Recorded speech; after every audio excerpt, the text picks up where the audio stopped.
From the fury of the Northmen, deliver us, O Lord. 793 CE, Northumbrian coast, the holy island of Lindisfarne, and the church and priory of St. Cuthbert. Welcome to Puppet Vikings. I'm Skald the Dragon, and this is one of the most famous raids that ever took place. This is the beginning of what we now call the Viking Age, the Viking raid on Lindisfarne. Here, terrible portents came about over the land of Northumbria, and woefully terrified the people. These were immense flashes of lightning, and fiery dragons were seen flying in the air. A great famine immediately followed this sign. And a little after that, in the same year, on the 8th of June, the raiding of heathen men woefully devastated God's church in Lindisfarne Island by pillage and slaughter. So, why did they do it? Well, the Northmen were either extremely lucky, or they'd visited the site as traders and knew there was treasure that was there to be found. And in the remote location, lack of guards, and its easy access to the sea. After all, it's just an island. Where did the Northmen come from? Most likely location is the lands we now know as Norway. The Northmen were excellent sailors, and their boat technology was far superior to that of the English. Their longships were shallow boats that could be beached with ease, and even dragged across land by their crew without falling on their sides. Mix that with a vessel that works well in open water and coastal region, and you've got a recipe for success. So, it was just about the treasure? Well, yes. The monastery was on an island with no real defences, and it had a lot of treasure. Back then, people thought the more money you gave to the church, the more chance you had of going to heaven. People gave money to the monastery so that the monks would remember them after they had died and continue praying for their souls.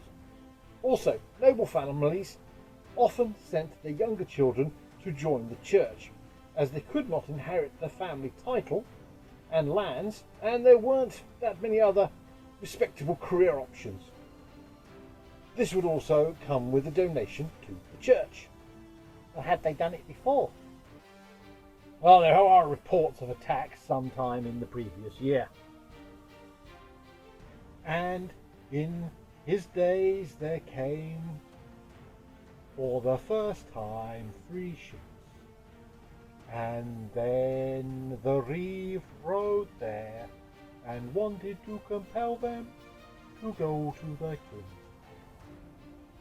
because he did not know what they were. They killed him. Those were the first ships of the Danish men who sought out the land of the English race. Well, at least the monks could put up a good fight. Well, not really. They were holy men. They spent most of the days doing God's work. So praying, farming, brewing, a bit more praying, tending to the sick, possibly praying, and, well, going about the country spreading the word of their gods. Well, what about all the kicking and punching? Those Northmen wouldn't have stood a chance. Oh, wrong monks.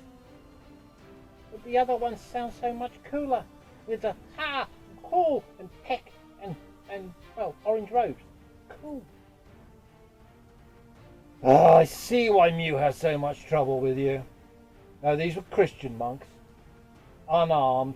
Some may have fought back, but mostly they would just run away. They were killed, captured, sold as slaves.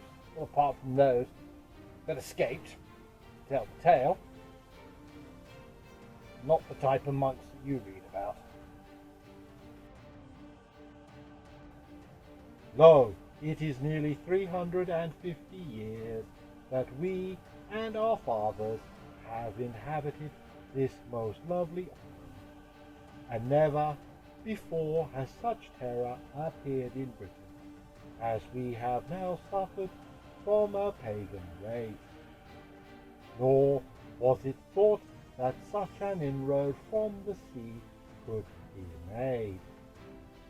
Behold the church of St. Cuthbert, splattered with the blood of the priests of God, despoiled of its ornaments, a place more venerable than all in Britain, is given as such prey to a pagan people. Despoiled of its ornaments. What did they pinch? World greatest abbot statues?